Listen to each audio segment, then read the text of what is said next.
saudação amiga, fraterna a todos vocês, que Deus os abençoe. 25 anos que nós comemoramos agora, 25 anos da Diocese de Santo Amaro, criação pelo Papa João Paulo II.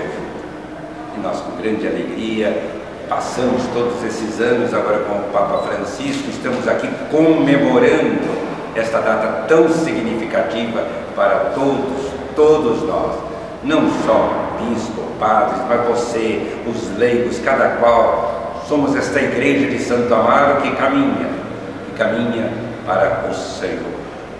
Você terá aí tríduo preparatório para esta grande ocasião e a celebração.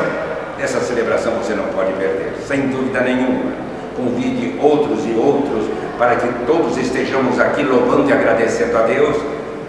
Dia 17 de maio, tríduo preparatório para a festa, dia 17 às 2h30 aqui no santuário, a missa das 3 horas da tarde, para agradecer a Deus tudo que recebemos dele, porque nada somos, mas tudo nos é dado pelo Senhor e, portanto, queremos juntos, unidos, agradecer a Deus, agradecendo a querida mamãe, que ela intercede por nós constantemente.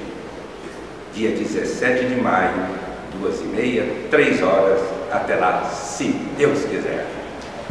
25 anos a serviço do Evangelho, levando o amor de Cristo.